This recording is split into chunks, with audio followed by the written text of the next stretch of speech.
ko ntazahindukira Repubulika y'u Rwanda.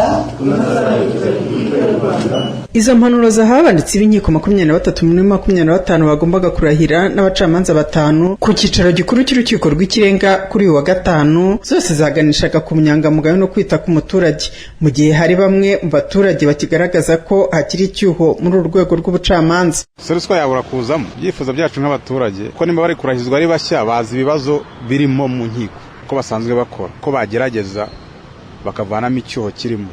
Mu by'ukuri niba naravunitse igufwa ryo mu kibero nkavunika no hasi mu kabombongori kandi hose harimo tije, namwe mwumve niba navunitse mu kibero nkavunika no hasi nayo nivurishije n'iki byose bakampa 3 miliyoni menya n'ibihumbi bingahe. Ibibazo byo gutinza imanza irahari, ariko 30 jours iyo bazigufunze bajya kugera kuri dosiye yawe hashize nk'imyaka nka 15. Ruswa irahari cyane mu bintu bijyanye n'inkiko, kandi yanaburana ugasanga aratsinze ntagire n'impozamarira ahabwa z'iyo myaka amaze muri gereza. Ibi aba baturage bavuga ni nabyo urwego rw'ubucamanza bugaragaza ko bugifite icyuho cyane cyane mu manza z'ibirarane, akaba ari akazi gategereje aba barahiye. Uyu ni umuvugizi w'inkiko mu Rwanda Mutabazi Harrison. Cyuho gihari nuko navuga ko hakiri ibirarane, kandi twifuza ko mu myaka iri imbere twaba twagabanya ibirarane ku rwego rufatika, ku buryo ikintu cyitwa ibirarane kibe cyagabanutse birushijeho. Icyo cyuho gikomeye cyane dufite muri rusange. Presidente w'urukiko rw'ikirenga Mukantaganzwa Domitire ubwo yarahizaga abarahiye yabasabye kubahiriza inshingano n'indangagaciro mu cyiciro bagiyemo, kuko iyo bakiriye umuturage nabi baba bahesheje isura mu rwego rw'ubucamanza. Buriya rero indahiro abantu benshi ntabwo bajya bibuka ko iyi ndahiro ari ingingo y'itegeko nshinga. Iyo yishe uba wishe itegeko nshinga.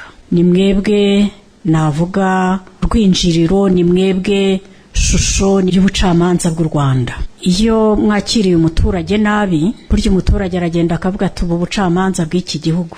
Burya abaturage ntibazi no gutandukanya umwanditsi n'umucamanza. Icyo rero nshaka kuba nk'impanuro uyu munsi nuko mwazirikana ko isura nziza y'ubucamanza twese turayishinzwe, ariko by'umwihariko mwebwe uko ni mwebwe abaturage batangiriraho, kandi mutange ubutabera mushingiye ku mategeko nta marangamutima. Hari abo duhana kubera kwitwara nabi, kubera ko bagaragayeho imyitwarire iganisha kuri ruswa. Yemwe hari n'abo duhamagara kubera ko baciye imanza nabi. Rero bidusaba kurarama, bidusaba kuba abantu bayoborwa n'itegeko ryonyine, kuko ubutabera tubutanga mu izina ry'abaturage, kandi icyemezo dufata kiba ari icyemezo cy'urukiko. Mu mwaka w'ibihumbi 2024-2025 hasojwe imanza 26,862, naho umwaka w'ubucamanza w'ibihumbi 2024-2025 hakaba hitezwe ko imanza z'ibirarane zizagabanuka cyane zivuye ku 44,799 zo mwaka w'ubucamanza 2020-2023 ndetse n'ibihumbi 2020-2024. Bivuze ko uyu mwaka ibirarane byagabanutse cyane, kuko imanza z'ibirarane zavuye kuri 59% umwaka ubanziriza uwushojwe, naho uwo mwaka hakaba harabaye imanza z'ibirarane 44,799, byari hafi 60%. Bavuga ko imanza zabaye ibirarane ari ziba zirengeje amezi 6 zitaraburanishwa mu nkiko. Emilienne Kayitesi, Isango Star.